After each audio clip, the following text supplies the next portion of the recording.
Blog Talk Radio. Here at ACO Radio, American Communications Online, or any affiliated stations or websites are not responsible for what guest hosts or call-ins may say. All programming is intended for informational and entertainment purposes only. Hello world, this is TJ Morris, and you're listening to ET Radio, or TJ Morris ET Radio, and we like to share our thoughts and awareness of the UFO Association and what we're creating together as co-creators. And on Tuesdays, I like to share with Jan Aldrich, and he's written books and has a website called Project 1947. And last week I missed, but this week it's the last day of the year. We've had holidays, so we're going to see if we can get him and call him as soon as I figure out what his phone number is. And I talked to Janet Carol Lessin of Hawaii. She may be coming on. Let's see, to celebrate the final day. Happy New Year to everybody, at least here in America. We're celebrating today, and tonight the Pelican in Pensacola will drop. I just found out today. I had no knowledge of that, even though in prior military. No, not Jan Harzan. Whoops, sorry, Jan. I hope you didn't get it wrong. Call ended. I need Jan. There's too many Jans in my life. I'm a Jan, too, by the way. Jan Thurmond. Go by Jan. Well, Theresa J Morris now. Jan Aldrich. Why is Jan Aldrich's picture is not loaded on my phone? Let me see if I can. I've got to get his number off my phone to put. It doesn't save it on the studio. Call. Let's get him. Okay. Now I can call him. Call ended. So what is that? 860.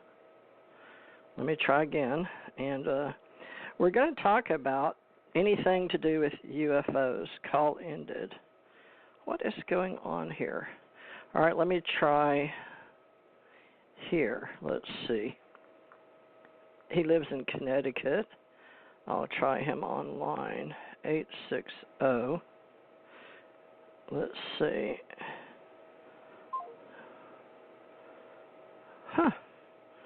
View contact. Well, this is interesting. Let me try on the other phone or try to find my book. Verify the phone number. I apologize for getting started slow today. That one's, of course, is out of juice.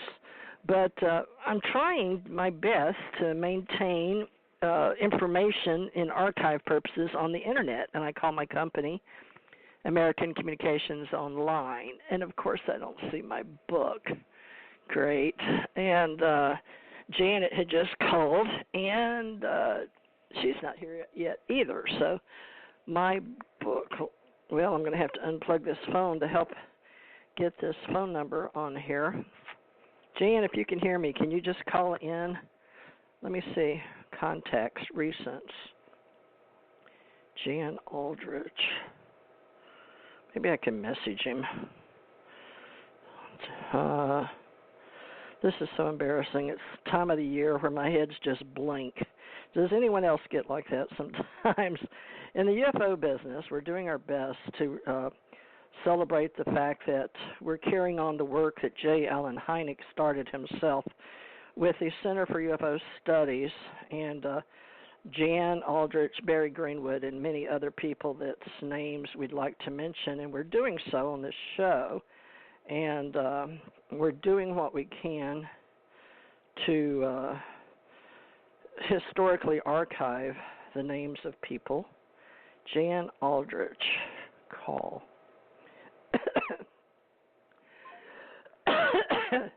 Excuse me.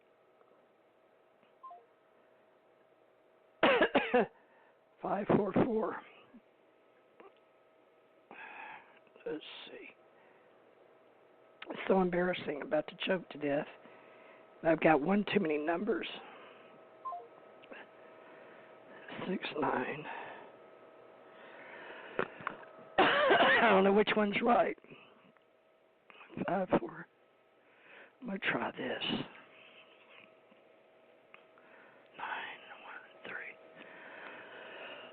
913. Let me see if I can get him. It's just dialing. I can't hear myself. I've got my... See if we can hear him. This is the right number. Been known to... This number may not be right.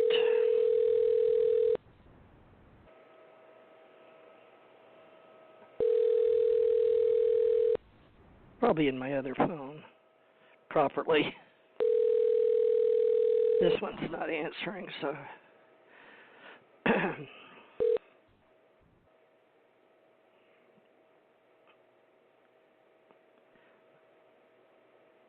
Hello? Jan or Susan Aldrich? Oh, it is Can't Jan. take your call now. At the tone, please record your message. When you have finished recording, simply hang up or press pound for further options. Hi, Jan. I did get your number right, and I apologize for missing you. Skype phone 860 number is the one I called. And it's Tuesday, so maybe you're off today, or I got you late, but I'll try one more time. All right? I know I sent you a message, so maybe you're off until next Tuesday. All right. Well, Happy New Year, and I'll try one more time on the air to get you. All right? All right. And then otherwise, guess we'll talk next Tuesday. All right. Thank you. We left a message.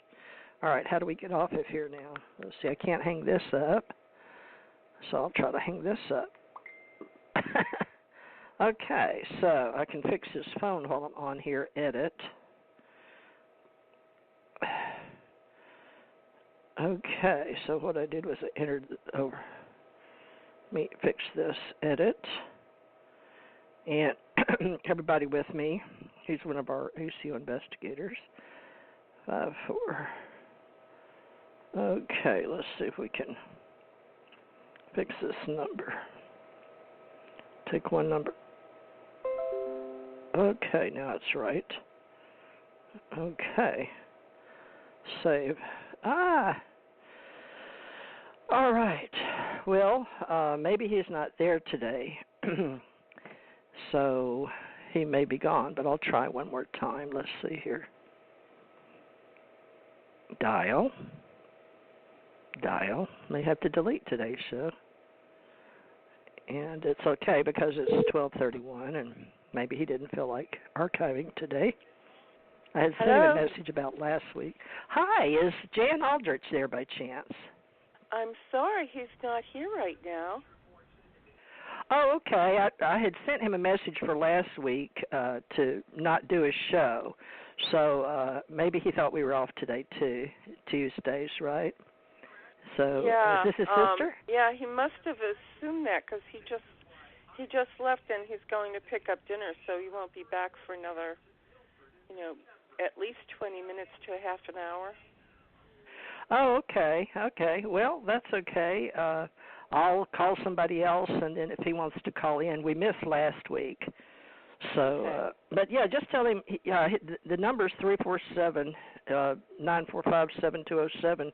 Oh, I wonder please. if he's got it written down. I'll just call him back. You want me to call him back?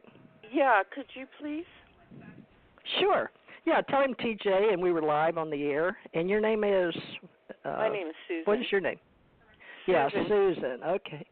All right, Susan. Well, just tell him that we've got the UFO Association. I missed last Tuesday, but he may have thought it was for this Tuesday. I'm not sure. I may have confused him. You know how sometimes you read messages and Facebook right. and don't know which Tuesday it is. All right. Well, tell him we're on air if he wants to call in. Okay. I'll try to call him back on. Okay. Bye-bye. Thank you. Bye-bye. Okay. So we'll call back. Yeah. Okay. Let's see. All right. Well, I'm going to set this. Well, I can't set this down. I've got phones everywhere. All right. Let's see here. Have I got that phone number fixed? Yes. Okay. Well, folks, normally it's just the holidays. It's the end of the year. And, I don't know what I should do with this. Let's see. Janet. Let me see if Janet just called me, so let me see if I can get her back on here. Let's see. see if she wants to call in. Aloha and welcome to ACE. No, she's got hers on. I should have let her talk. She was on this phone. Well, I won't be able to reset this because I've already set the show up today, interestingly enough. So I guess I could talk for a while about how I met J. Allen Hynek and in an airplane. And he was the director for the Center of UFO Studies. And I don't know if Gene of Hawaii is going to come on here or not, but if you can hear me and you want to call in, just let me know. So let me look up the history of the Center for UFO Studies. And most of you know who, if you're in the UFO business, you know who J. Allen Hynek is or was. But the Center for UFO Studies, now that was actually started by, it says it's a private funded UFO research group. The group was founded in 1970. My goodness, my glasses are getting bad. My eyes, 70-something, 73. By it says J. Allen Hynek, who at the time was chair of the Department of Astronomy at Northwestern University in Illinois. Well, that explains probably why I met him flying into Chicago O'Hare. So founded in 1973, headquarters is Chicago, Illinois, key person J. Allen Hynek, type of business. It was a nonprofit organization. Now, the Center for UFO Studies, UFO Education and Research, still has a website. The names come up is Dr. J. Allen Hynek, and Mark Roediger has been president and scientific director. And they've got books general and books advanced. So I'm going to click on their website, being that Jan's gone out for their dinner tonight. They're an hour ahead of us. Most of us people are from tradition eat between 5 and 7, and it's only 3:16 here, so I'm between lunch and dinner. But the Center for UFO Studies is our main theme, with J. Allen Hynek being that the Center for UFO Studies, we call it CUFOS, C-U-F-O-S. It's an international group of scientists, academics, investigators, and volunteers dedicated to the continuing examination and analysis of the UFO phenomenon. Now, our purpose is to promote serious scientific interest in UFOs and their study, and to serve as an archive for reports, documents, and publications about the UFO phenomenon. We have provided an extension and with the UFO Association. So those of us that do this as volunteers can continue sharing names that have since passed over, including J. Allen Hynek, who had set up extensive sets of resources on this site and to help learn about the UFO phenomenon from the beginning of when we started collecting, but also for beginners that are truth seekers and those seeking more in-depth information. Now, if you'd still like to become involved, we're going to do our best to help keep up the CUFOS.org. CUFOS does not have members, but you can become involved in our work. So we encourage you to become involved in CUFOS activities, which can include archival work, assistance with our UFO CAT database, historical case research, current research, and both the physical and social sciences on various types of UFO reports, our statistical analysis of sighting data. And to volunteer your assistant, you can contact us at the info center at CUFOS.org, and that is CUFOS.org. For more information about the Center for UFO Studies, you can find on these pages. And we have P.O. Box 31335, Chicago, Illinois, 60631. And you can contact through 773-271-3611.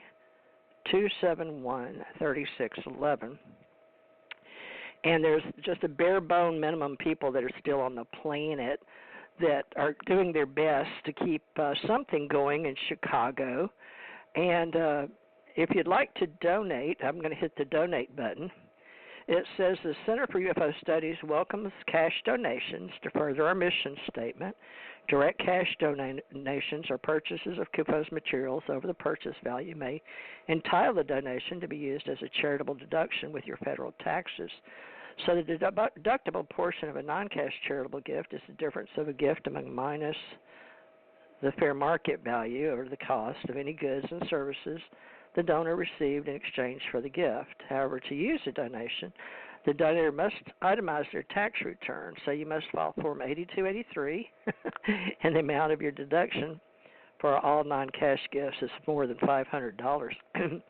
So if in return your voluntary donation, you'll receive a letter containing the following information about your donation for the IRS for all gifts more than $500. Name of organization, the amount of cash contribution, the description of non-cash contribution, but not the value, statement that no goods or services were provided by the organization in return for the contribution, if that's what your case is, and your description and good faith estimate of the value of the goods or services of any that an organization provides in return for the contribution, and then the statement that goods or services, if any, that are organized provide in return for the contribution consisted entirely of intangible benefits.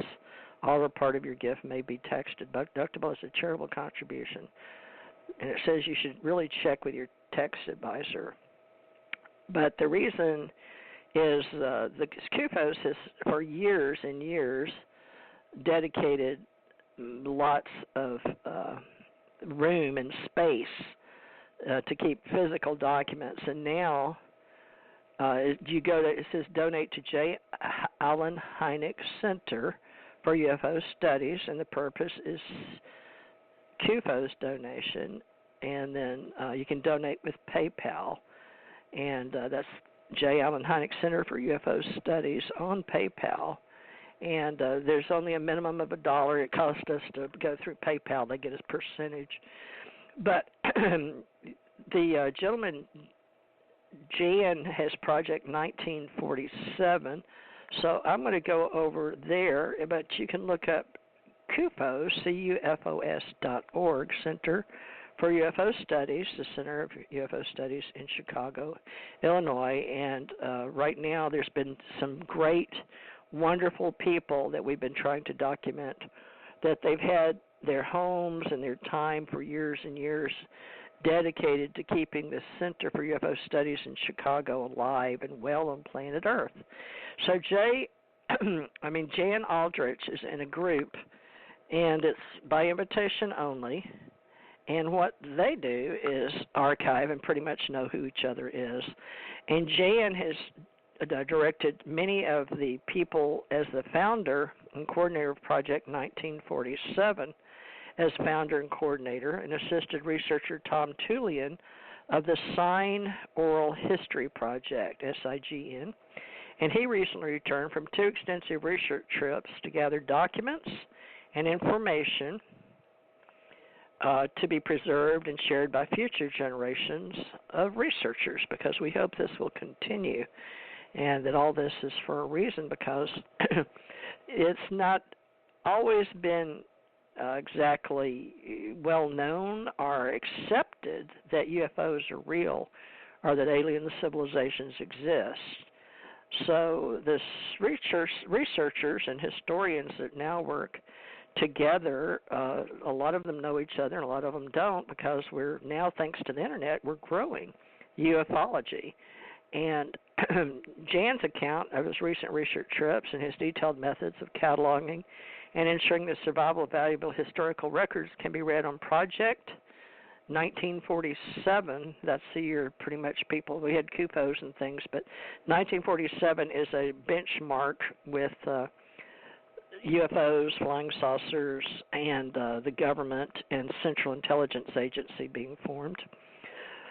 But he was asked to start, and he has been helping us document why he was involved with Project 1947 and CUFOS, and why he was there with Barry Greenwood, and we started doing oral reports. And there's many radio shows in the UFO business now in our community, and we all work together to do our best to substantiate claims, clippings, newspaper reports, and eyewitnesses and documents, and we preserve the information as archivists and historians.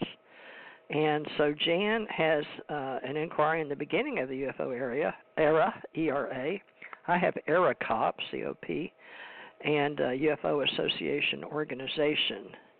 And I'm Theresa J Morris, and I've been paying for years for all these websites since 2004, and helped put information, data in the internet at that time as ACE Folklife and as a historian and archivist. And then I began writing for UFO Digest in August 2007 with Dirk Vanderploeg, who's passed in Canada, and now Robert Morningstar out of New York, and he works with me on Revolution Radio. And now we're working together as ufologists, and not everybody has time to do this type of work or desire, but we're pretty much learning who each other is. Now, there was the Foo Fighters, and Andy Roberts examined the history of the Foo Fighter phenomenon, and we have World War II document research, and then Joe Chamberlain's American Legion magazine article, The Foo Fighter Mystery, published in December 45. That was an extensive article about Foo Fighters. And then we go on to Joe Thompson and the Foo Fighters. And there was a mission over the Rhine Valley in 1944. USA Air Force pilot Joe Thompson experienced a Foo Fighter. And there was an article in 1966 where he recalls his sighting. Then Marky Child's 46-column Washington Calling described reports of unidentified flying bombs that were the precursor to the ghost rocket phenomenon. And then the ghost rockets increased, even in the U.S. Army journals, that Russian secret weapons, Colonel C.H. Lonzo, U.S. Army retired, considered whether these reports were propaganda or Russian secret weapon testing. Now, Robert Wood of Aviation News ponders reports of sightings and censorships about the 1946 ghost rocket wave in his editorial, Russian Hail, H-A-I-L. Now, we have articles from Brazilian researcher Dr. Olavo T. Fontes, and he is exploring the research why the Air Force is just as puzzled as we are about the saucers. So during the last 3 weeks of October 1954 in Brazil, they experienced unprecedented waves of flying saucer sightings, culminating into 2 UFOs being seen by over 100 witnesses over Gravataí Air Force Base. Dr. Fontes detailed the events of the encounters and reports, eyewitness accounts, in his article, The Brazilian Flying Saucer Review. So after those UFO sightings over the Gravataí, I don't know how you say that proper, Gravataí Air Force Base, which was witnessed by many military and service personnel, the Brazilian Air Force Base, FAB, held a press conference announcing that the flying saucers are real. So a review of the 1966 Brazilian UFO flap and the report from Brazil took place, and collection of historical important magazine articles began from 45 on. The American Legion magazine, December 45, about the Foo Fighters. Saturday Evening Post, April 30, 49, What You Can Believe About Flying Saucers. Saturday Evening Post 49, What You Can Believe, it's part 2. True Magazine, 1950, Flying Saucers Are Real. And let's see, the Flying Saucers Factor Fiction, Flying Magazine, July 5th, 1950. All that's before I was born. And then Flight 117 and the Flying Saucer, August 1950. Cosmopolitan Magazine, January 1951. The Disgraceful Flying Saucer Hoax. Boy, were they covering it. Now, in Flying Magazine 51, there's Airline Captain Reports Another Saucer Mystery. August, September of Fate Magazine, The Strange Mystery of the Foo Fighters. Life Magazine, April 52. Now, I'm born 12/26/51. So my life starts right after the Fate Magazine. So my life starts somewhere, call it Fate, if you will, and Theresa J Morris. And then there's plenty of Fate magazines, FATE, if you're interested in looking at those, and Fate and True magazine, and it just goes on and on forward from there, and we can go to the main page for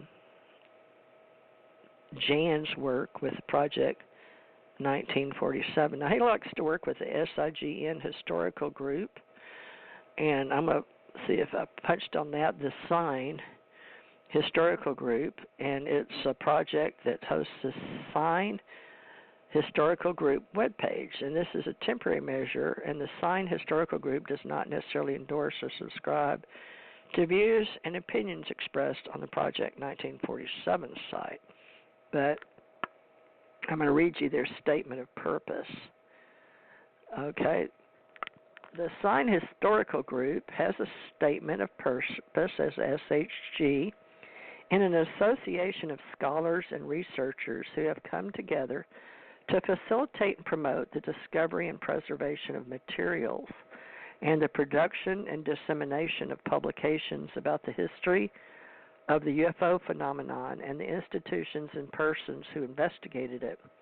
The SHG pursues these goals in the traditional manner of historians and archivists, working on a subject of widespread public interest and cultural impact. Interests of the SHG include the interface of the UFO phenomenon with governmental, military, and academic concerns, folklore and popular culture, technological advances, and those aspects of the human, technical, and natural landscapes that may serve to illuminate the history of the UFO phenomenon and our various human responses to it. The SHG espouses no theory as to the cause of the UFO phenomenon, though individual members may well have their own beliefs. The SHG is an independent, non-profit association of persons who adhere to this statement of purpose and is not affiliated with any other group or philosophy. The SHG shares, whenever possible, its information and archives with all group members and all interested researchers worldwide. Membership in SHG is not open to the general public. The general members of the public, so it's by invitation only. So, return to SHG. That's a very closed group, but they have a lot of people that know of each other. And there's various UFO groups we're working with now. And Open Minds UFO Radio, it says, let me see, I think that is Javier, what is his name? Let's see. Open Minds UFO Radio. I'm finding on Stitcher, see if there's any information here. No. Okay, it just says Mark Rodiger has been president and scientific director of the J. Allen Hynek Center for UFO Studies since 1986. He earned a B.S. in astrophysics from Indiana University in 1975. After a year of graduate school at the University of Sussex in England, he returned to complete his MA and PhD. And this is off of Stitcher, Open Minds UFO Radio. It says it's 98 minutes back in 2015. Well, that's good that this is now recorded, and we can listen to him, Mark Rodiger. His dissertation, Factors Influencing Attitudes Towards Controversial Research, Quantitatively Disentangling the Social from the Scientific, explores the attitude towards the study of extraterrestrial intelligence by the scientific community.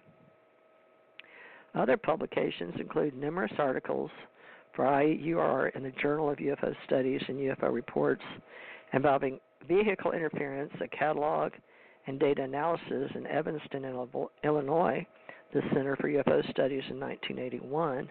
Now, in the interview, they talked about Mark, about CUFOS, his interest in UFOs, and the project he created called UFO Data. And Mark, along with other scientists and professionals, started UFO Data to develop observation stations that will obtain scientific data of UFOs. And, of course, it says you can go to CUFOS.org for any information about that. So that's one of many that share episodes on UFOs, including T.J. Morris ET Radio. And there's many books out there, and we're going to support authors of alien UFO research. Let me see what this is. Alien UFO research, job postings. Watch that be me. Hopefully not. Credited. Let's see. No, we need writers. Okay. Travel historically. Isn't that interesting? Job postings, full-time, part-time, alien UFO research, full-time, part-time, credential tax expert, nerdy hire. I thought that was interesting, that they use those words where I live. Now, the Center for UFO Study, it says, meet Jan Hynek, the astronomer who first classified UFOs. We have a history channel. And Jan has referred to that lately.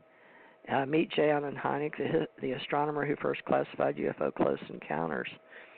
And when the government tapped the academic to help investigate UFOs, he was initially a skeptic, but not for long. So we're thankful that they're running that.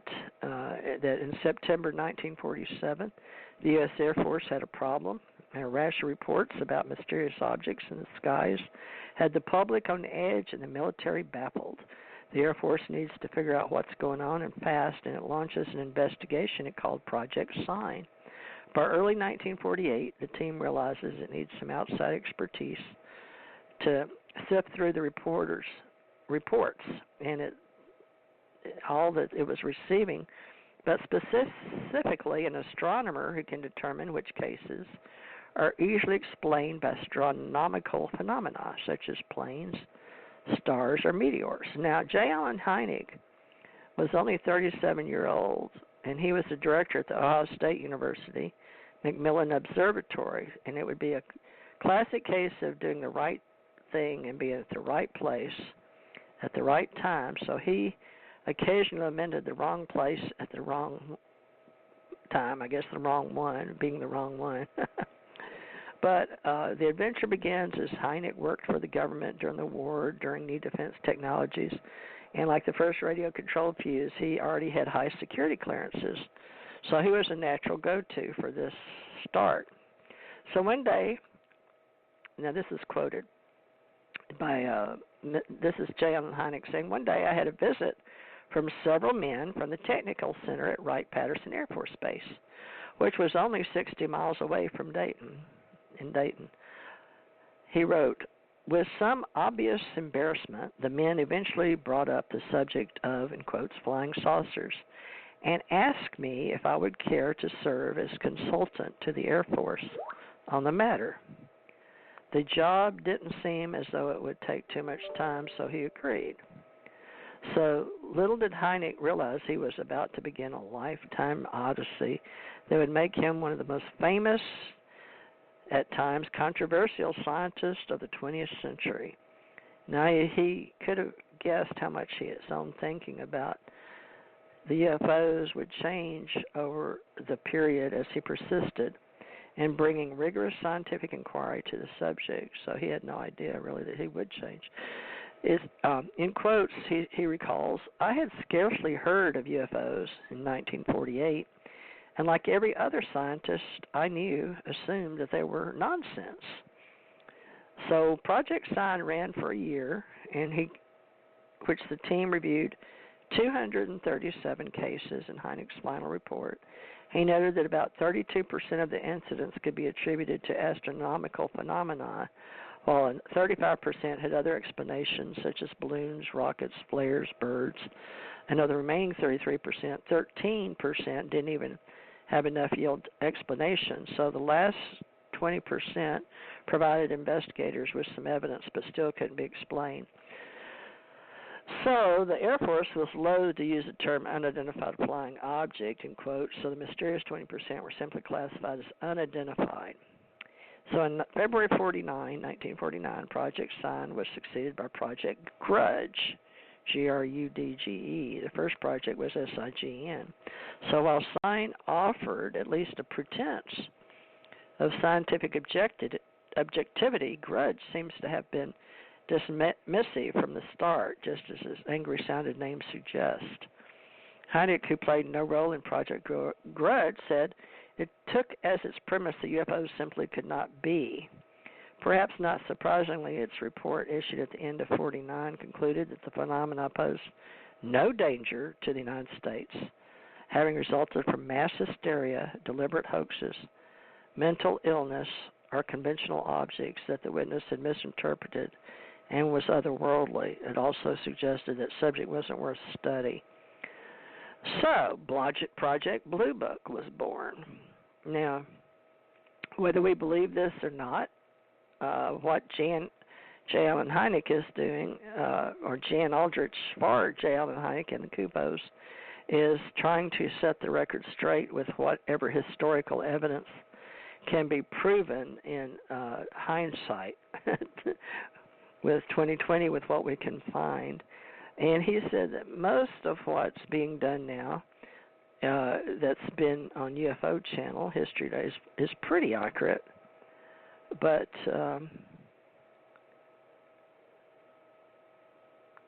that might have been the end of it. But the UFOs continued, and that had puzzling reports with the Air Force and their radar operators, the people that run the radar at the Air Force bases. So the national media began treating the phenomenon more seriously after Life magazine, LIFE, which was a really important magazine back in the day before we had the internet, that a 1952 cover story in Life magazine, and a widely respected TV journalist, Edward R. Murrow, devoted a program to the topic on TV. So he concluded his interview with Kenneth Arnold, a pilot who in 1947 had a sighting of mysterious objects over Mount Rainier in Washington State. So he popularized the term flying saucer. Like they skipped over through the air like someone is like skipping a rock, but he said like flying saucer. So the Air Force had little choice but to revive Project Grudge, but they morphed it into a more benign name called Project Blue Book. So J. Allen Hynek joined Project Blue Book in 1952, and he remained with it until its demise in 1969.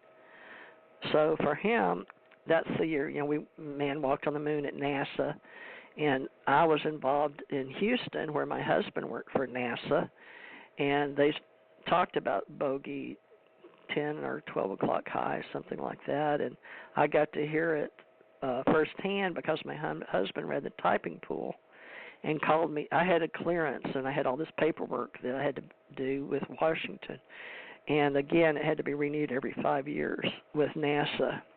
But I got to hear that that's what was said, and I confirmed it later on in 87 in UFO Digest in Canada. And things changed, not 87, 2007. And things changed in August 2007 when I wrote that article. And I had a whole bunch of hits from Russia and Europe and all that. And I think I ran it in American News Magazine, and I had UFO Association back then. So things changed, and we started moving forward and talking about UFO and UFO Association, ufology, and all that. And I went to Roswell and talked with Glenn Dennis, and I believe it was Walter Howitt, Glenn Dennis. Seemed like there was somebody else. And I met later with Sally Hester that was running. They had gotten a museum together, and then a gentleman had given all his files and to set up a library in July. We celebrate July 4th weekend in Roswell every year for Roswell, New Mexico, which became sort of famous for, they've got a TV show called Roswell now. Hope it comes back. But the museum, Roswell UFO Museum, and library there got put together by someone giving their collection, and a lady was there one time when I went through, and Sally Hester, and her husband had a UFO experience, but didn't really want to write a book, but she finally had a dream, and she sent me her part, but she says, you can write the book, I don't want anything from it, but you can use my story, my husband's story, and so we combined her effort with mine, and we had a little book there. But that's how we really started everything back in the day, and how I learned. I think J. Allen Hynek had told me about Stanton. If it wasn't, it was Glenn Dennis. I know Glenn Dennis told me he'd like me to meet him and that he had just left because he was doing a book. Now, I talked to Don Berliner back then, and his books, and he had me looking and traveling and letting him know when I saw his books out, and when I was traveling as a truck driver. And then the movie had come out about Contact sometime in there with the movie Contact. And so there's a lot of history that goes forward, whether it's real or not, it's experiences. And I experienced spacecraft like Men in Black in Rochester, New York, and where Richard Dolan lived, and Karen. I didn't even know that at the time. There was some fate and coincidence happening. But I saw him in about 1983 over Rochester, New York. I was living at Pondview Heights. So I had sightings in Houston prior to that, and I had sightings growing up at my home in West Monroe, Louisiana, and in the second grade. And then in White Sands, New Mexico, my uncle worked at Los Alamos, and I went over to White Sands and saw a UFO. Actually saw it on the ground, and they put my cousins to sleep on the mountaintop, or on the sand dune is really the way I should say it, and it kept me awake to see it. And then I was told never to talk about it to anybody ever by my grandmother and my aunt and uncle, and the uncle that worked at Los Alamos. So about 1959, 60, 61, somewhere in there, because I had hepatitis in the second grade, and I had to wait for a year until I got better because I died, and saw a hologram of ETs or angels at that time, which sounds strange. But ever since the first time I was 4 or so, had a playmate that I couldn't, my mother couldn't see, that came and went. And so I'm wondering if there's something to the fact that some of us are trained in various dimensions and working with these beings to do this type of work and raise awareness. And I haven't really discussed that historically with Jan Aldrich, but I did with J. Allen Hynek when I met him, because he asked me about aliens among us and what I believed.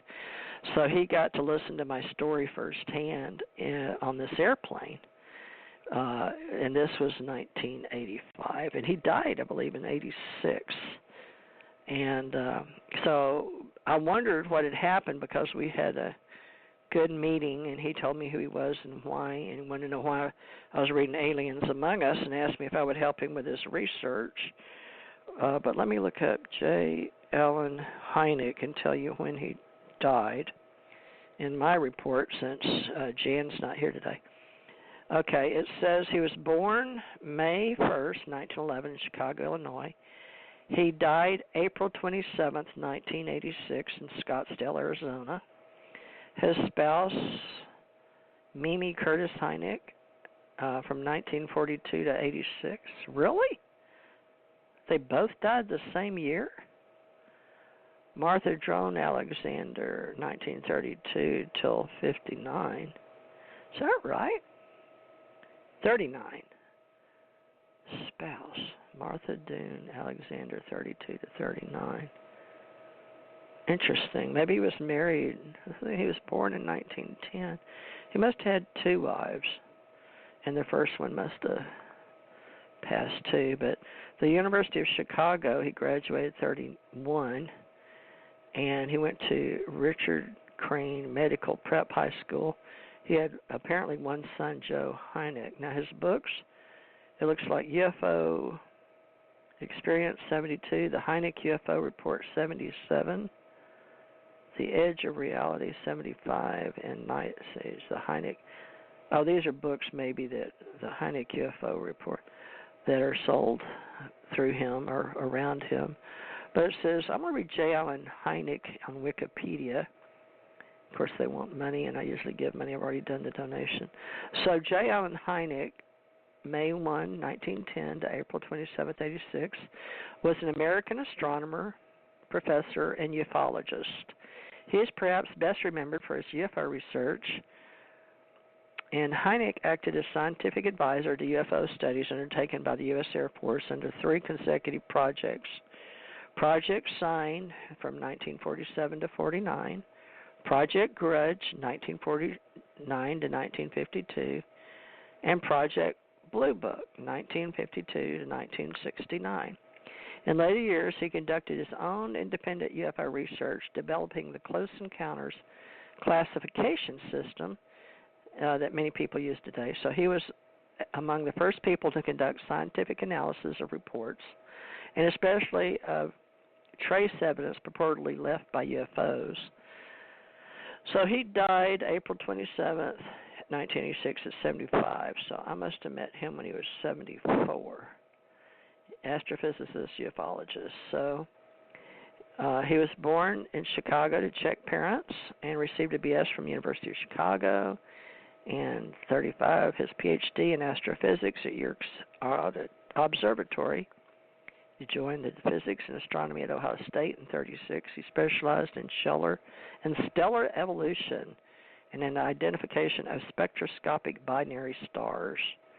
Now, his career during World War I, or is that II? My eye is II.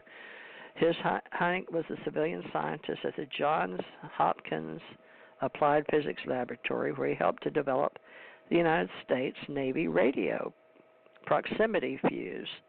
And after the war, he returned to the Department of Physics and Astronomy at Ohio State, rising the professor, a full professor, 1950. Now, this is all before I was born, because I was born almost the last day. I was born the day after Christmas, 51. So in 53, he submitted a report on the fluctuation of the brightness and color of starlight and daylight, with emphasis on daytime observations. So he left his professorship to join Professor Fred Whipple in 1956, the Harvard astronomer, at the Smithsonian Astrophysical Observatory, which combined with the Harvard Observatory at Harvard, and Hynek had the assignment of directing the tracking of an American space satellite, a project for the International Geophysical Year in 56 and thereafter. In addition to over 200 teams of amateur scientists around the world, they were part of Operation Moonwatch. There were also 12 photographic Baker-Nunn stations, and a specific camera was devised for the task, and a prototype was built and tested and then stripped apart again October 4th, 1957, when the Soviet Union launched its satellite Sputnik. Now, I remember that coming over because we stood out in Monroe, Louisiana, and watched it, so I know we stood in the street. So after completing his work on the satellite program, Hynek was back to teaching and taking the position of professor and chairman of astronomy department at Northwest University. Now, if I'm correct, October 4th, 1957, or when it came over Monroe, Louisiana, we were out in the street with my father and mother, Joe Baldwin, Jerry Baldwin, and Mike Smith. We all lived on South 7th Street in Monroe, Louisiana. And it changed my life, of course, because I'd already seen one or been up in one. And so I felt like I had some authority in my mind as an observer of seeing Sputnik. And it gave me an open awareness of why and what we did with these beings that came in UFOs. And I just assumed it was all the same, it was overhead. So I had a opinion already as a child, which is interesting, I think, because so many children do now. We put that in our stories that we weren't allowed to talk about in the 50s, 60s, 70s, 80s, 90s. And it wasn't until the 2000s and then books coming out. I met him, Aliens Among Us, and then Shirley MacLaine was left, but the giggle factor began out on a limb with Shirley MacLaine and Whitley Strieber and his wife Ann. But I used to talk to Ann on Facebook, and Whitley had some eye surgery she was real worried about. I remember all of that. I was supposed to meet Whitley Strieber, I don't even know the proper way to say it. I've never been on his show, and but I speak with Ann, and I guess Whitley Strieber back, you know how you talk to him on Facebook or type back and forth. But at one time I talked to him on the phone in San Antonio and to meet him at a bookstore. I was in the Navy. I had my U.S. Navy uniform on, but I was being trained in San Antonio along the Riverwalk, and then in some meetings we had there with the United States Navy next to the Alamo. I stayed across, or in a hotel next to the Alamo, or catty corner to the Alamo. I remember that. But all these didn't mean anything until I started deciding to document some stuff and talking about it with Stan Friedman, and I talked to George Filer a couple of times, maybe more. Told him about Tom and Tom's story. He put that in one of his presentations I saw on YouTube. And then Janet Carol Lessin and Tommy Hawksblood Sinisi, both of Hawaii. I had been living in Hawaii and worked for the United States Navy, but I'd taken on some other responsibility as the starting founder for the extraterrestrials called the Ascension Center. And they gave me that, and a picture came down on a computer to an Indian man.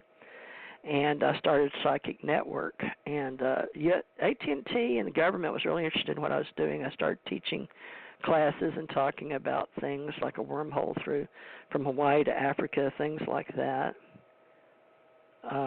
Somebody just said something, but sometimes the algorithms and the computers now talk to me like they know me, even when I'm doing my radio show.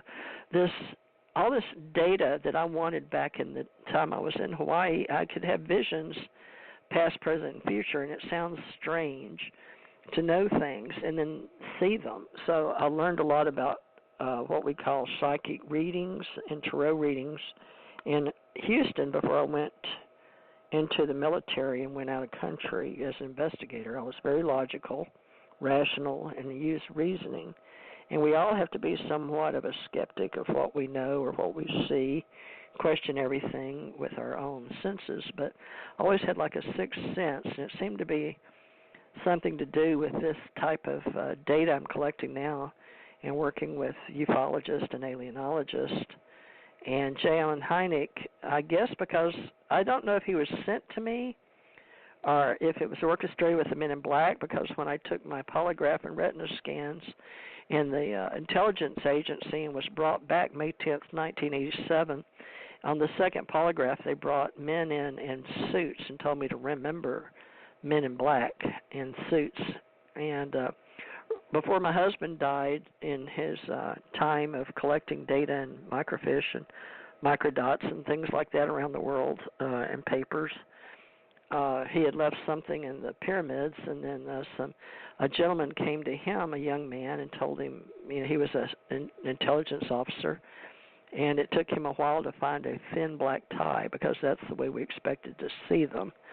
So the intelligence agency has some curious ideas of what's what and how we're to be treated in the intelligence agency and dealing with ufology and men in black. But I'll do my best to help with educational entertainment and pulling it all together into what is real and what we can decide, but be aware that there's many aspects, opinions, and editorial involvement into experiencing with filters in our belief systems. However, I like to make documented historical fact the best I could with the way it was presented to me at the time.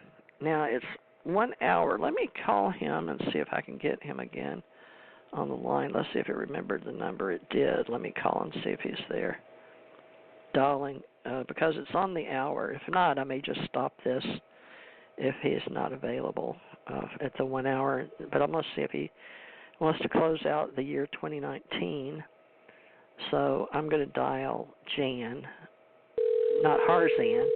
Jan Harzan is the president of Mutual UFO Network in 2019, as far as I know. And I've confirmed and talked to him prior. He's only been able to be on for a few minutes on a show with Janet Lessin and Ira Pester. Well, hello there. Is this Jan Aldrich, the famous ufologist? Yes, it is. Can you give me about an hour of your time? I've got an hour left. Sure, I've been talking about J. Allen Hynek and you. Well, I waited and, nobody called, so then I went out and got dinner. Oh, okay. Well, yeah, I apologize. I was trying to get on, and anyway, we're here now. So have you eaten, or can you eat and talk? Yeah. That's fine. Okay. Well, this is the last one for 2019. And I've got up the title, UFO Association, Jan Aldrich, Theresa J Morris, Book 2, Episode 2, 12/31/19. So let's close the year out. Like I was had time to read up, so I sort of gave an introduction of CUFOS and Project Sign, Project 1947. So I've just been reading and talking, and then I added my story of meeting J. Allen Hynek and reading the book Aliens Among Us by Ruth Montgomery, and how I met him on an airplane, and I think we were at Chicago O'Hare, and how we're moving forward. And now it's your turn. So do you have anything prepared for ending this year, or where would you like to go, forward or backwards? Well, here's what I'm doing, and if you notice, since last time we talked, I put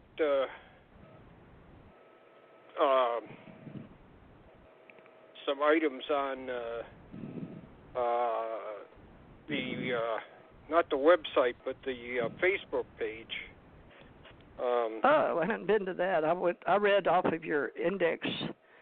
Right.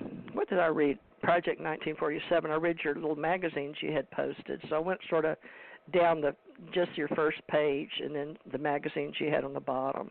Right. So what's up on the project on Facebook? We did talk about the last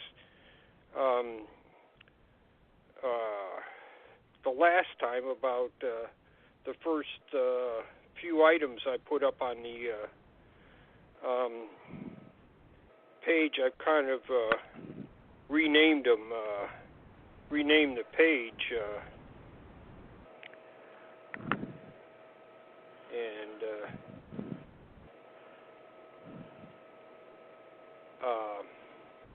so now I've got it as, if I can get to it, of course, everything freezes when you want it to do something.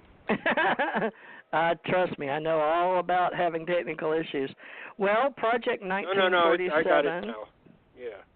Okay. So I put, I made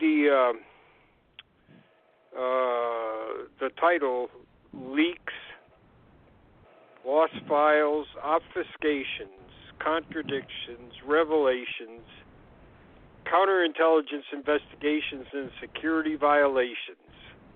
And so there's going to be about 100 of these. But then when I was doing this, my friend popped up and popped in there, and he says, you're getting kind of long on the teeth there, buddy. how are people going to, if you pop off tomorrow, how are people going to know where they should pick up your work? And so I said, okay, and we talked about that for a while, and he said, you should do something similar to what you're doing right now with this leaks, lost files, obfuscations, but just use it as a point where people can pick up your research, where you're at the edge of finding something so people can pick it up. And so that's what I'm trying to do. So I've been adding a few things to this, and about 100, I think I'll have about 100 items when I'm finished, and that should guide people to what I've done and where I'm trying to go. So I put a few items on the web page to start to update it. It's just the beginning, though, and then I'm going to put them in chronological order, because I was just doing it off the top of my head. Now that my friend convinced me to do a more thorough and detailed job, this will change out.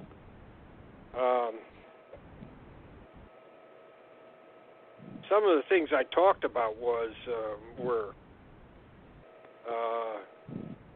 this is something that's always puzzled me, and why they did this is very interesting. There was a incident supposedly, or let's put it this way, a story running around ufological circles about a MiG attempting to intercept a UFO from Cuba that was being observed on U.S. radar when the MiG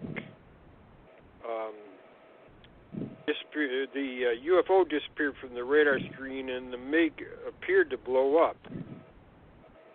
So Todd was nosing around and putting in Freedom of Information requests, and he was getting nowhere. So in one of the requests he put down, well, if I don't get an answer, maybe I'll just write to the Cubans and ask for their side of the story. Right after he did that,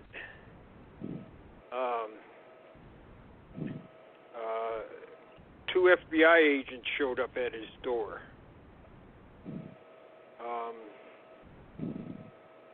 So they wanted to talk to him. And they wanted them. Huh? Who is this we're talking about? Robert Todd. Thank you. He's one of the all-time greats as far as FOIA information goes. He's uncovered so much material, and I have about a third of his material here at my house with me. So that's wow. Now this was covered in Larry Fawcett and Barry Greenwood's book, The UFO Cover-Up, or also it was called Clear Intent. It was issued twice in two different titles. The first was The UFO Cover-Up, and the second was Clear Intent. So these two FBI agents show up at his door, and they want to talk to him. What year was that? 86, I believe. Oh, wow. So it's the year J. Allen Hynek passed in April. Yeah. 86. So he talked to him. They wanted all the material he had, and they were trying to warn him off the incident. Really? And they warned him about espionage. Now, they just talked about espionage. And as such, they warned him that the penalty for such could be up to execution. They were trying to scare him. Well, he was scared, but not for his life. He was scared that he might be tied up in court forever.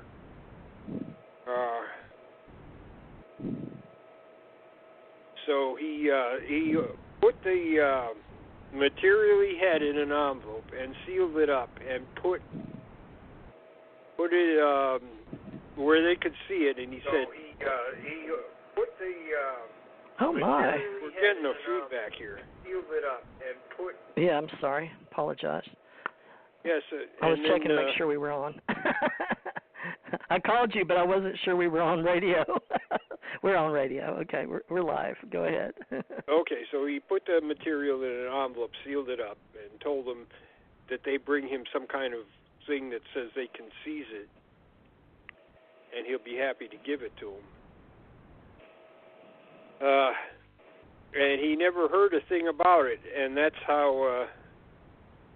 That's one of the things I'm talking about as far as a security investigation.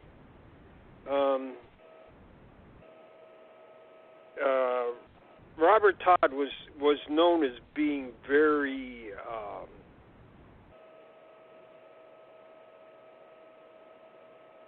angry, maybe that's what he supposedly was discourteous and everything. Like I say, I have all his a third of his records. Barry Greenwood's got probably the other 2/3, and there's others. There may be things he had at other people's in other people's collection that neither of us have. Charles Huffer, he did a lot of work for Charles Huffer. Charles Huffer financed some of his work, but Huffer passed away, and we don't know where that material is. Todd, he sent Todd these copies of what he found after Todd gave them to Huffer. He sent him copies back, but they were on this foil back material that they used to use for copying. It's like it was a photographic copy of the thing. And Todd said, I had so much of that at home that the ceiling started to sag. So anyways, Todd is cantankerous and everything, but generally what I found, if people were trying to answer his FOIA, he was courteous and just what you'd expect. But when they started lying to him, that's when he started to get a little nasty to him. One guy said he wrote to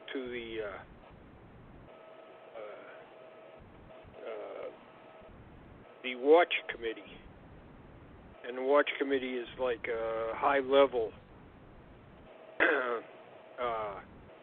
executive committee that when there's a threat to the United States, they meet and they discuss what should happen. There had been a UFO go across the United States from Long Island to Chicago, and hung around for a while at Chicago, and there were ideas that it was possibly this was in September of '57.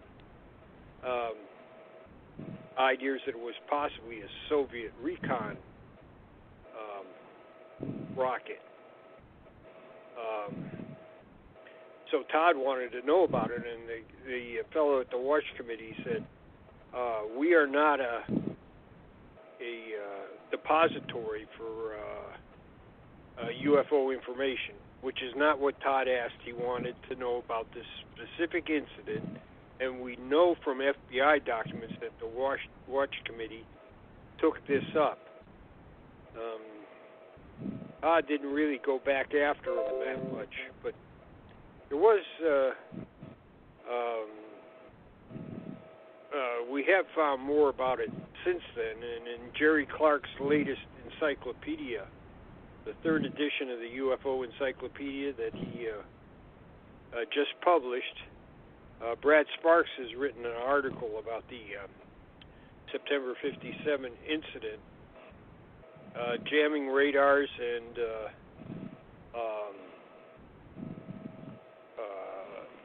EM effects are involved in this case. And, Brad Sparks goes ahead and covers that in detail. In any case, what Todd did as soon as the FBI agents left, he wrote up a FOIA and had his mother sign it. And he wanted all the information from the investigation of Robert Todd. Wow. And he got several other people in the ufological field to do the same. I'm sure the FBI regretted that they ever came to see him. Oh, got him busy, huh? Yeah. Worked him. We never did find out much more about the Cuban incident. I mean, people have speculated on what happened, but that's a security investigation, rather unusual one.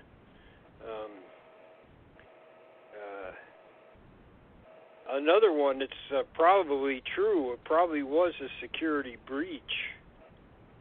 Well, I think people can read about the supposed Northern Tier incident, where helicopter-like objects were seen to hover over nuclear installations along the northern U.S. border. And apparently how that came to light was during the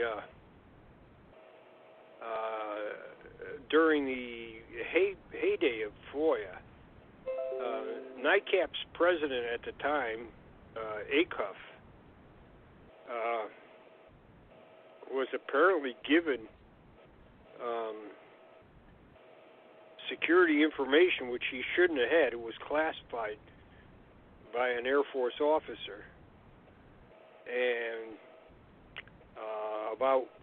about these incidents. And at the time, FOIA was brand new, so people put in FOIAs, and that's how we got such a tremendous amount of information.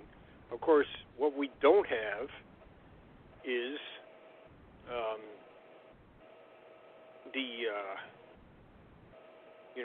what analysis of all these cases were. Now, they were happening in Loring Air Force Base in Maine, all the way over to Montana, and so and these things were being recorded at the National Military Command Center at the Pentagon. So these weren't trivial cases. In one case, they did send up interceptors. More than one case, several cases, they sent up interceptors. It wasn't necessarily just in the northern area. In Charleston, South Carolina,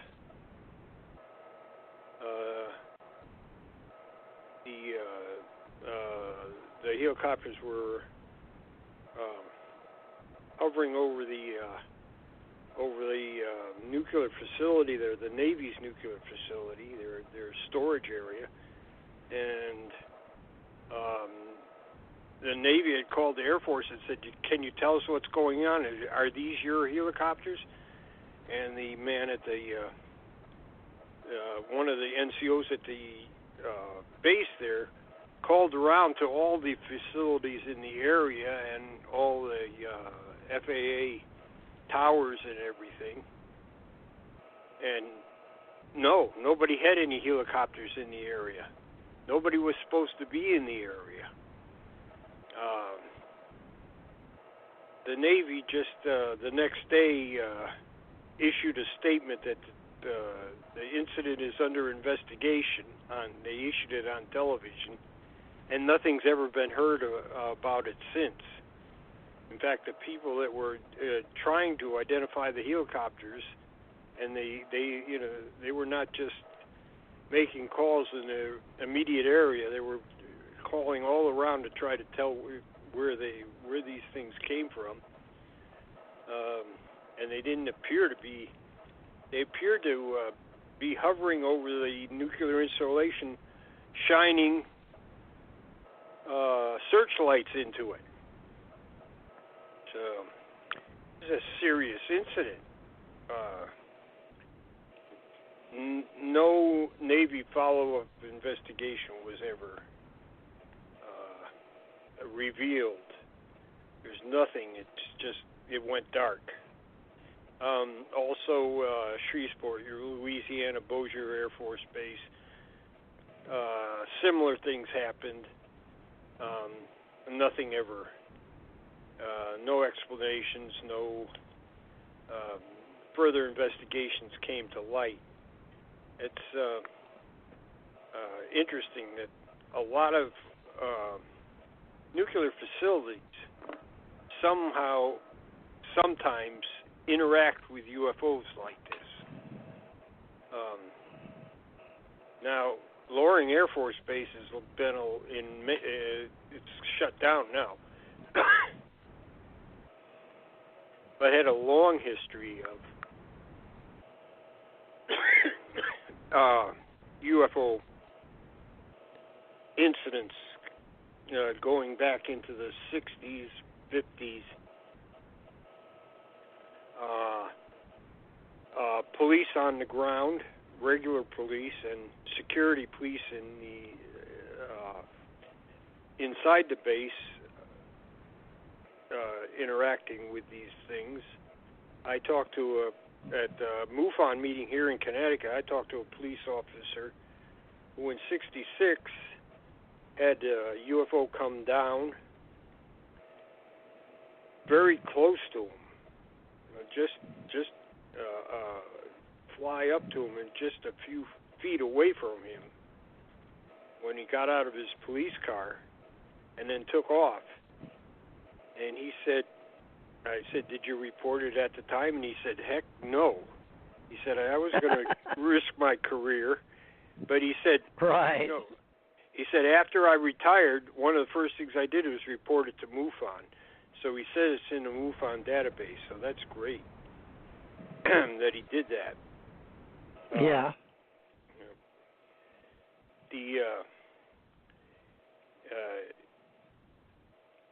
Of course. Do you want us to put MUFON in here since we support? Well, mostly this is about CUFOS and J.O. and Hynek, and you going over there with Barry, and then me meeting him in '85. Yeah. Well, I know that, MUFON was one of the supporters originally of Project 47, so sure, why not? We have to include that.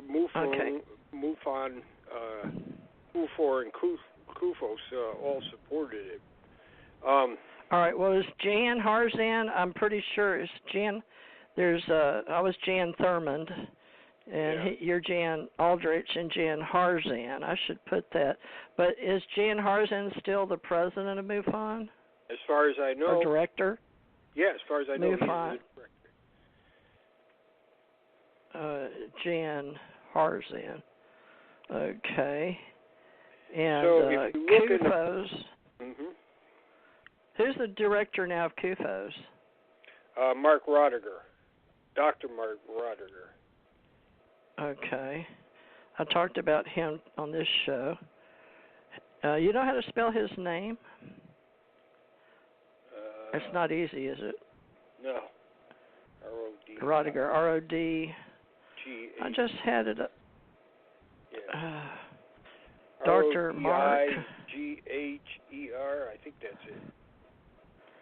That may be Rodiger. CUFOS. Well, I know that, let's see, R-O-D-H-E-R.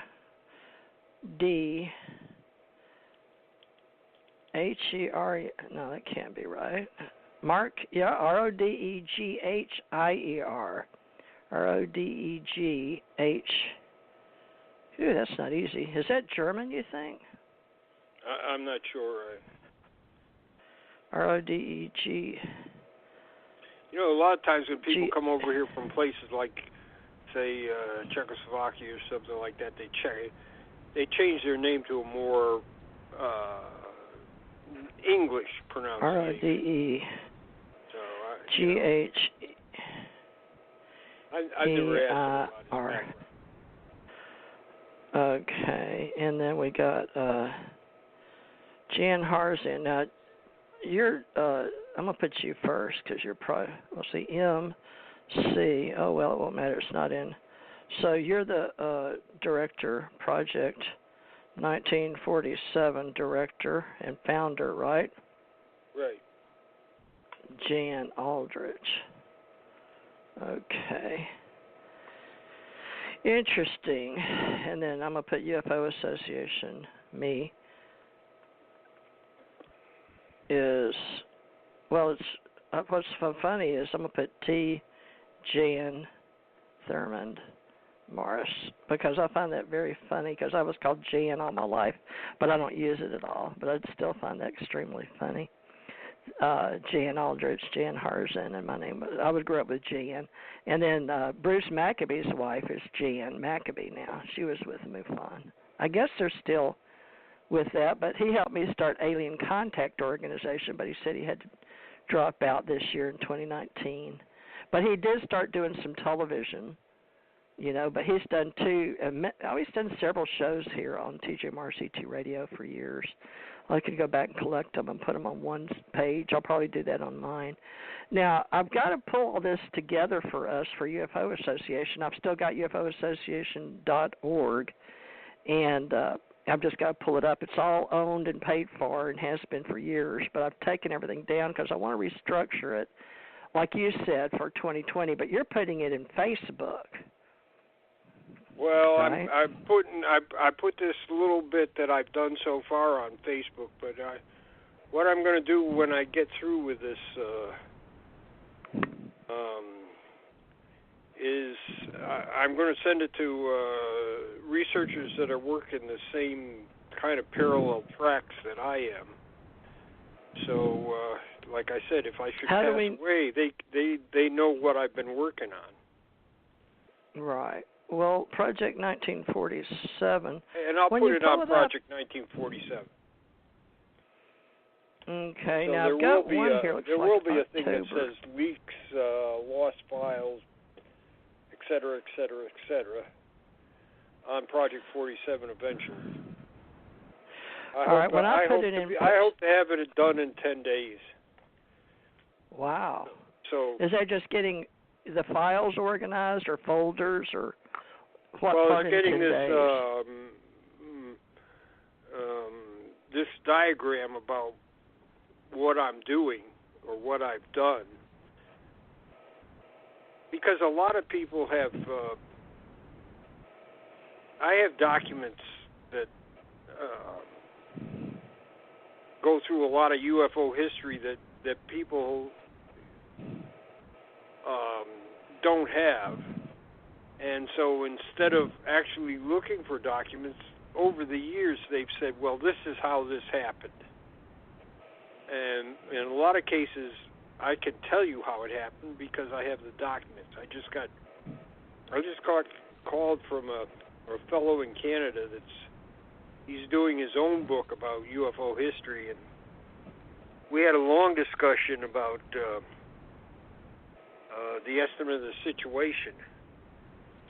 And he told me at the end, he said, He said, I like talking to you because you got all the sources. And I said, well, I said, we don't even have we don't have the document.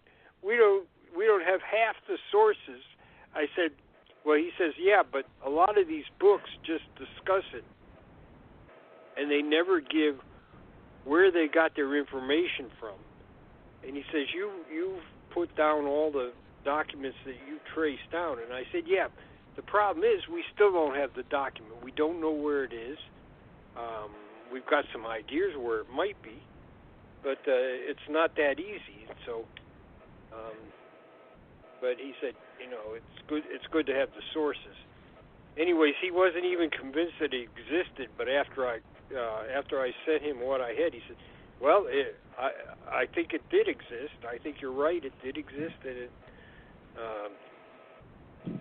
you have enough evidence that it did, and you're on the way to getting more evidence. So one of my prime things that I'm looking for is when Project Sign was in operation, and they're the ones that produced the estimate, or they had to send in a quarterly report. The quarterly report for November that was sent in November 30th, 1948, apparently quoted a lot of the estimate of the situation. When I tried to get it out of the archives, they essentially told me they weren't going to look for it. It was too much trouble. What they said is everything about UFOs is in Project Blue Book documents, which is not, of course, not true. So I guess I'm going to have to go down there personally and look for it myself. One of the things that complicates the factor is when they apparently destroyed the evidence, they destroyed the Project Sign quarterly report for November 30th, 1948. And they told that to Project Sign. They said, "Hey, we destroyed this by accident. Could you send us another copy?" So I think there's a copy to be found in the Air Force correspondence at the National Archives. It's just not under Flying Disc. It's under some other title: briefings, analysis, investigation, something like that. Actually, when you put in a FOIA request, they're not your research associate. You've got to give them a good idea where the document is, so they were justified in kind of fopping me off, but I think they still should have looked for it. Getting to another case where UFO security is involved, and during the Vietnam War, there are a few documents in the Project Blue Book files about things that happened in Vietnam. But there were actually more than one project to investigate unknown objects being seen in Vietnam with a high unknown rate of results. In other words, a lot of unknown sightings. Some of them they thought were North Vietnamese helicopters, but others were not. Now, Barry Greenwood has done in his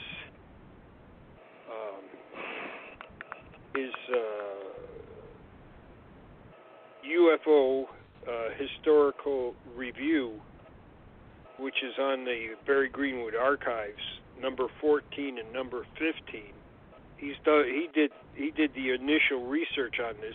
He also had other Vietnam incidents recorded in various military logs, like the 4th Division had a number of UFO sightings in Vietnam. None of these ever made it to Blue Book. And this is when the Colorado investigation was going on, and none of them made it to Colorado either. So it was like a hidden secret investigation was going on. Now, Paul Dean has done further research, and he produced an article in Jerry Clark's latest edition, the third edition of the UFO Encyclopedia, on what he's found. So we're starting to find things about these. This is like a secret UFO investigation that it was revealed in '72 by the Chief of Staff of the Air Force, but nothing further was, and you have to go to the archives to dig this material out. Like I said, the material was never considered by Colorado, nor were these cases in Project Blue Book. It's another one of these things where lost files and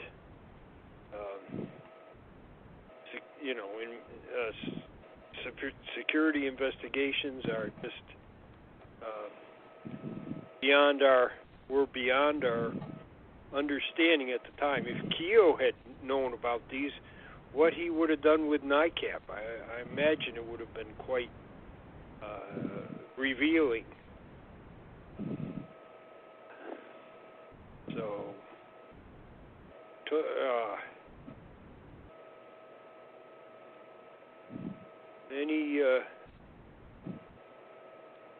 there are a lot of documents floating around in various other files within government material, which is available to the public. The problem is to go and get it. Unless you can identify exactly where it is, a lot of this is, like I've said before, grunt work. You've got to sign files out and turn page over page until you find them. That's why I want to put this material in some kind of outline so that maybe people that follow me can go down there and try to look at material in the archives and find some new insight into the problem.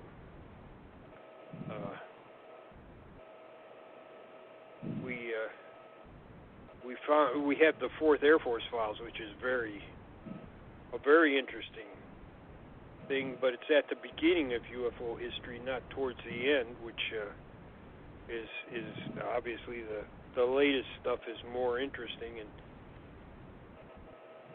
probably important. But at the beginning, there's the 4th Air Force files. Now, what does that say right away? If 4th Air Force kept files on UFOs, how about the other numbered Air Forces, like 8th Air Force, 15th Air Force, 1st? What about these organizations? We also know that the Army Intelligence at 3rd Division had asked for help with the local civil defense in North Carolina. So, where are these files? It's really interesting. And, of course, my favorite one is the Navy. The Navy doesn't talk about anything. So it's real hard to get anything out of them. Okay. And, of course, AAITP, every time you ask the government spokesman about it, you get a different answer. So this is the way that the government operates.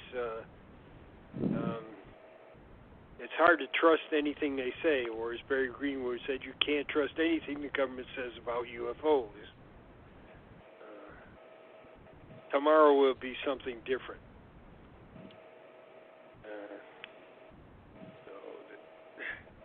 This is what we're up against.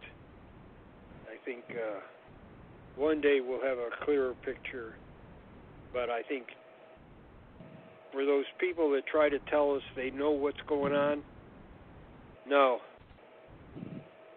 For the person with the least amount of knowledge of UFO history to the person with the most amount of UFO knowledge of UFO history, there may appear to be a lot of distance between the two of them as far as their knowledge goes, but when you look at our ignorance of what's going on with UFO history, they look like they're at the same place. In other words, what I'm trying to say is there's so much more to find out. Right. Well, what are the main players right now in your life? Because UFO Association wants to ask people to be, I don't know how to do this, because that group I read about earlier on this program, they have a closed, are we going to have a closed by invitation only for UFO Association? Are we going to allow reporters or ufologists or researchers, alienologists, or what do you feel? Because 2020 is going to be more open about disclosure, at least. Well, everybody keeps hoping that, but that's I think that's kind of I don't think we're going to get any disclosure. I think people that are thinking about disclosure are this is wishful thinking, I think.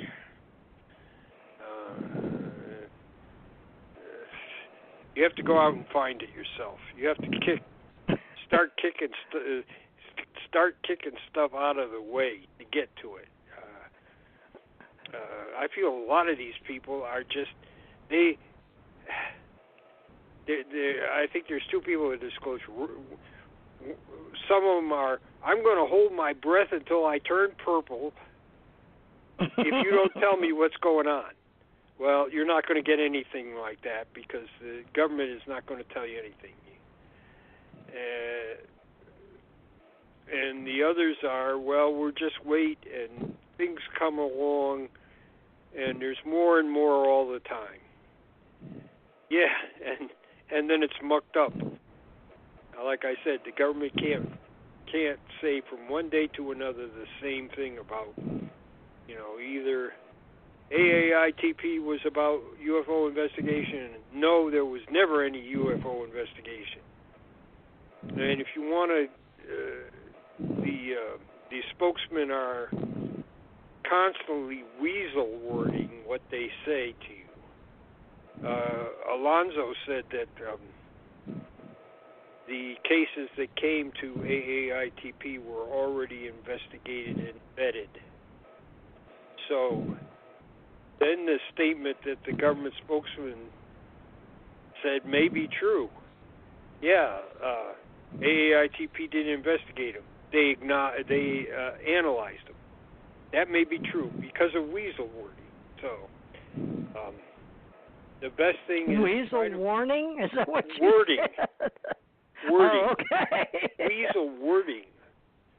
Weasel wording. Is what they do all the time. It's not. Yeah, you're not quite telling the truth, but you're not quite lying either. So wow. I believe that's the situation we have. We have to continue on talking to former government people, looking for government documents, and like I said, things leak out, and I think we talked plenty about that.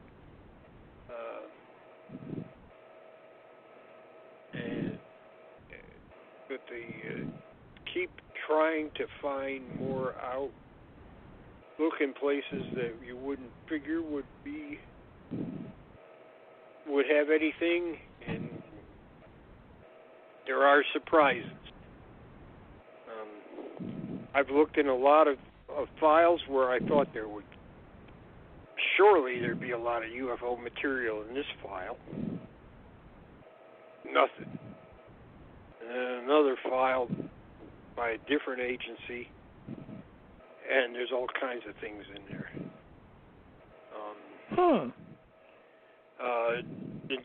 On the ghost rockets, the biggest group of documents I found were in General LeMay's personal files. Files that he kept when he left the Air Force, and he had General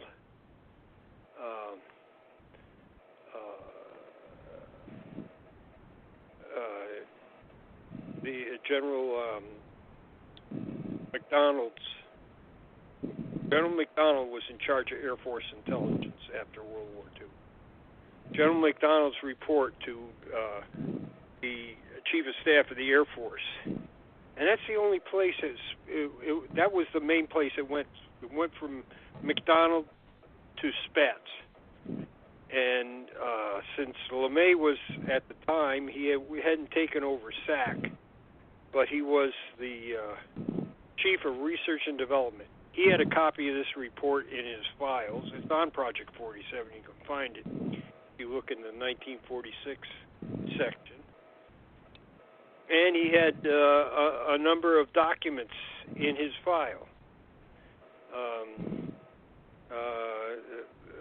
7 messages from Europe about the ghost rockets. Now that's the biggest file I found on ghost rockets. What did I find before? 1 or 2 documents at a time. That was it. You just had to keep turning pages over. So I looked at naval intelligence, turn over maybe 25 pages, and there's a ghost rocket document. And not only is it ghost rocket document, it was top secret at the time, and it went to the precursor, the CIA. The Central Intelligence Group was the precursor to the CIA. It went to them. So that's amazing. Keep turning pages. Maybe I'm at 100 pages. There's another document about ghost rockets. That's how I was finding. Turning over 1 page at a time. There was nothing in the file that indicated. It just said Naval Intelligence Files. I found very little UFO material in the small amount of Naval Intelligence files that are at the National Archives. Somebody needs to go to the Washington Navy Yard, where they have much bigger collection of naval documents. I don't think anybody in ufology has been there yet. Well, we've got a museum down here in Pensacola, but I don't know where we keep the files. I guess I'll start in 2020 and it would be interesting. Like They might have files there. I mean, some of these things have just been found by a lark. The Central Intelligence Group, since they were getting all these ghost rocket files, they wrote up a report for President Truman and sent it to him. In fact, they wrote up 2 reports and sent it to him. Now, where are these things? They're not at the National Archives. I went through the Naval Intelligence documents. I went through the CIG documents that I could get my hands on.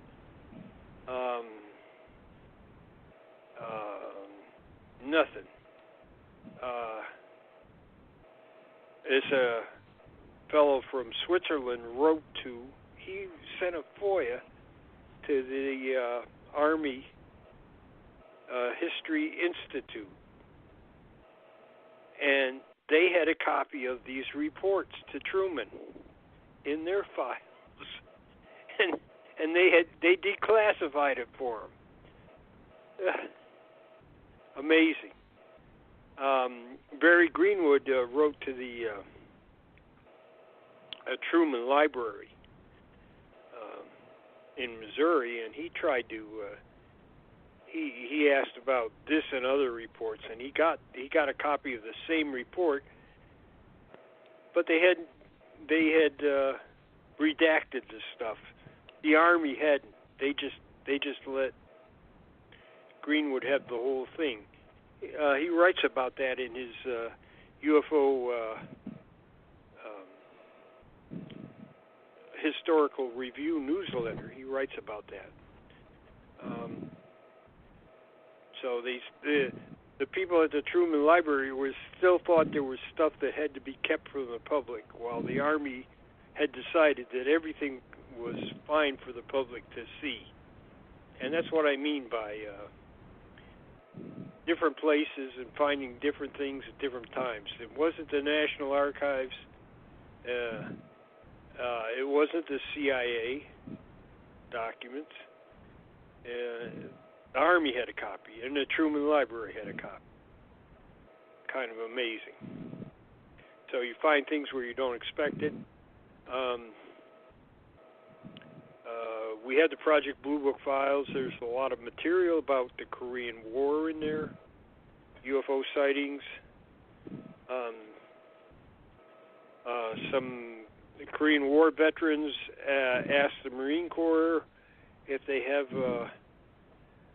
some aerial combat material in their files at Quantico, Virginia, and sure enough, here comes the first Marine Air Wing weekly summary of combat in Korea from 51 to 53.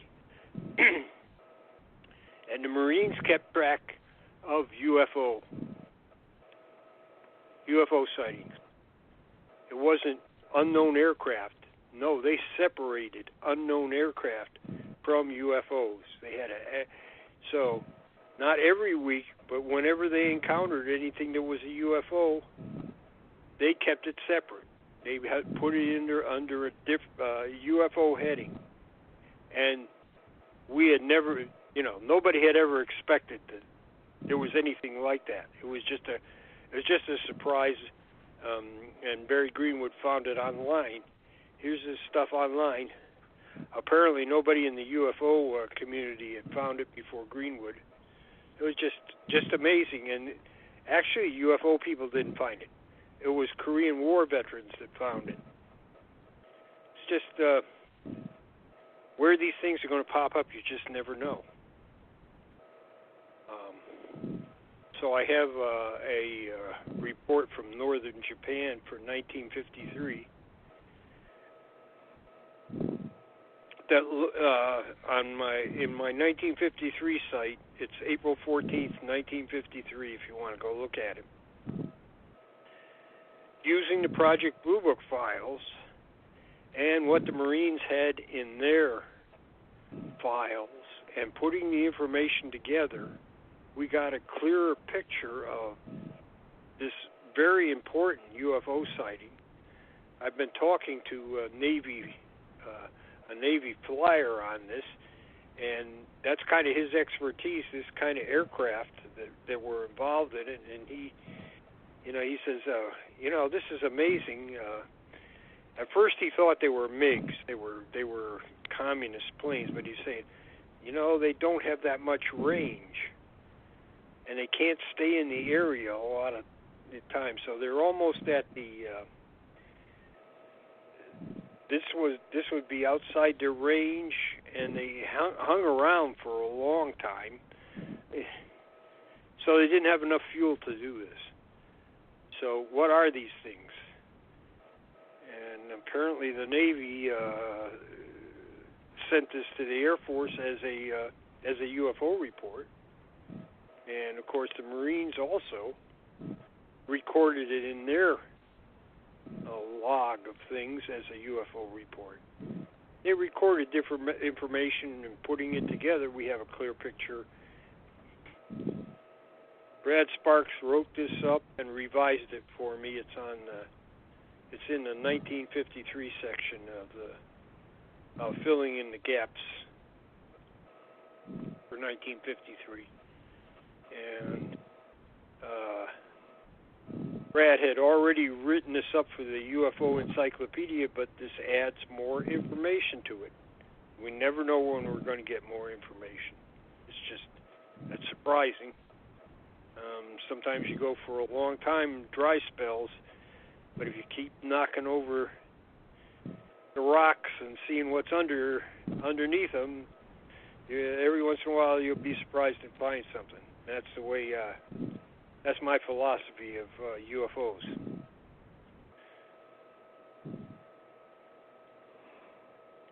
Well, what would you call Area 51 in the UFO Association? Because it's a key word, especially for that event in Vegas.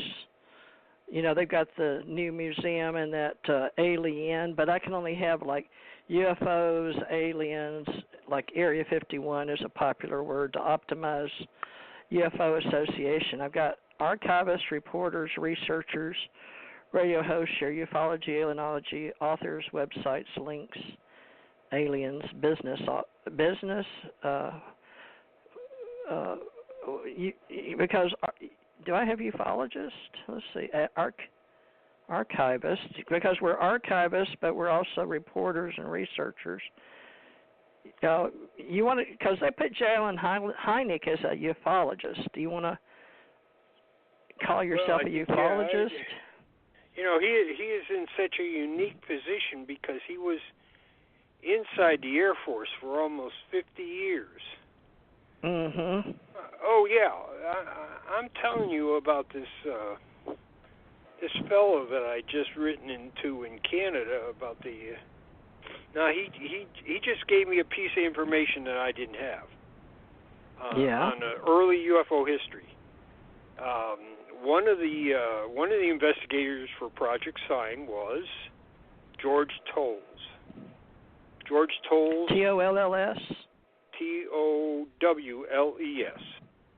So he is listed as an author on the Project Grudge report. So George Tolles apparently was asked a question after the Project Blue Book was closed, and he revealed in the letter that not only had he been in Project Sign, but he had been there the whole time that Project Blue Book was there as a sort of a backup and a consultant. So he was almost like Hynek, somebody that was there the whole time, but never. He didn't get a lot of credit for being there. So it's once again another new fact. Just hang around a lot, and things will come forward, I guess. Like I say, you got to keep. So we're going to try to put people together. Yeah. Now I know something about George Tolles that I never knew. Wendy Connors and Mike Hall supposedly interviewed him, and so I want to ask them about what he said, because obviously he has more insight than I ever thought.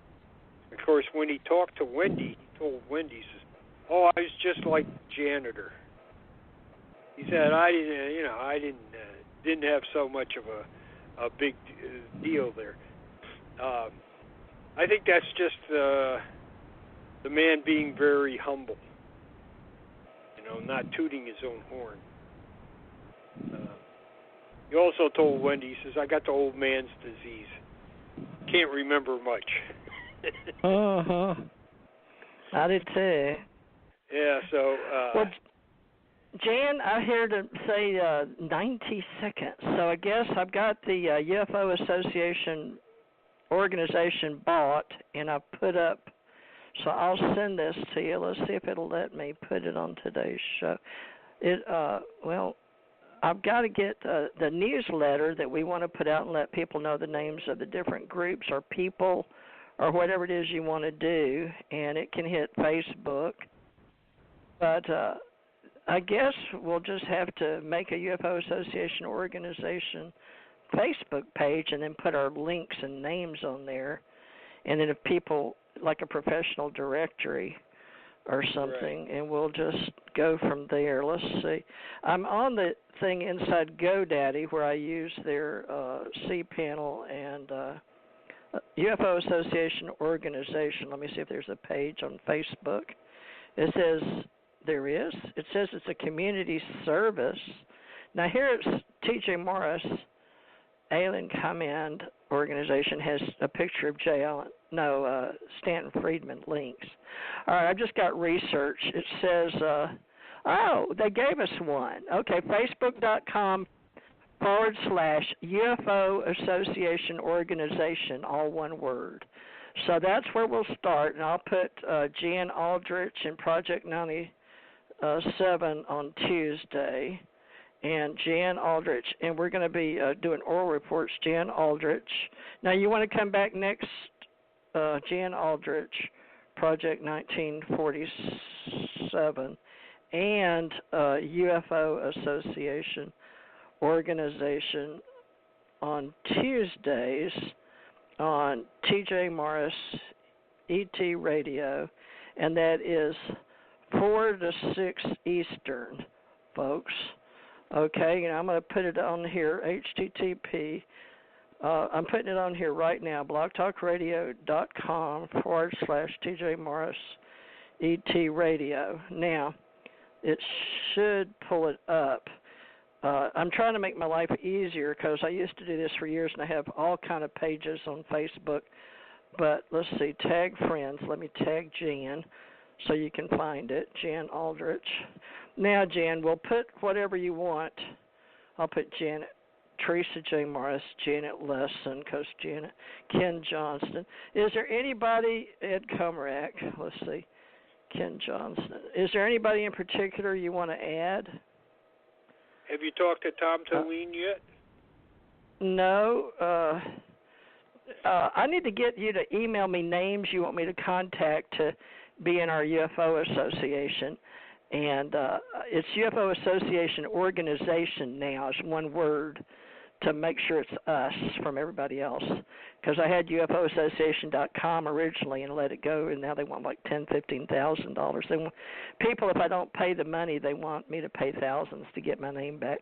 So I did UFO Association Organization, and Facebook gave me that one. So we got that. It's got my pyramid or triangle UFO with radio waves coming out of it. It says UFO Association. Then on the bottom, I've got my picture in the Navy and then all my brands, and then TJ Morris ET, and then for entertainment, which we do here. And we'll pull it all together. The ACO Club, Alien Contact Organizers, Dr. Bruce Cornett, Jan Aldrich, Project 1947. And he's, I'm trying to get him to take Dr. Jan Maccabee's, Dr. Bruce Mackey's place. That had stepped down, but he's doing more television now. You're not doing any television right now, right? This year, for right now, maybe later? No, I haven't done any this year, no. All right. Well, I put up the poster for Bob Brown, because I told him I would, on today's show. But we'll next year maybe we can all meet at his Laughlin UFO MegaCon. He does it all week long, and nothing on but UFO type stuff or future type stuff. I haven't been to one, so I don't know. But I know he's come back. But he used to do Laughlin, then he did International UFO Congress, and then he stepped down when his wife died, I think, and then for some reason, and then don't quote me, folks, but I've got ACO, I've got the ACO Club and the Press Club for reporters, for artists, authors, independent journalists, and I'm with I'm a senior, retired from professional journalism, but SPJ, which is the Society of Professional Journalists, but I'm going to be a ufologist since Jalen Hynek asked me to, but I didn't have the time to do it right. But I'm going to step up to the plate for 2020 with Jan. I've got Jan's two pictures here, And if he sends me any more, I'll put them up on UFO Association, and then I'll put his link. But I'm just starting for 2020, so y'all give me some time. But I took a whole lot of money off of 35 websites. I'm combining them into one website called UFO Association organization, and then a Facebook to match. Then I'm going to promote anybody that's in the UFO business like Jan. But there's a lot of people I don't know, folks, because they don't want to be public, or they're in like that sign, and I guess they're all over the world. But Jan, tell me which ones you think want to be public or known on Facebook or on our website, and we'll put them out there. But I guess we need a release, permission, something in writing. So, folks, I don't know how hard or easy that's going to be, to be honest, but that's up to them. Because some people want you to find this stuff, right? Yeah. And so we want those that are open and open source, or if they want their links known, et cetera, et cetera. Yeah, so we'll sure. keep working. Like Tom's site. It's so important, and most people don't know who he is or what he does. Yeah, I don't even, and I like the name Tom. But yeah, I'm going to work with and run stuff as a developer more so because I can do it from my home and I can punch the buttons with Google and GoDaddy because I'm a developer, and they give me a deeper level, which I don't understand yet. But it's like C++ and algorithms, and right now I'm using WordPress because it's easy.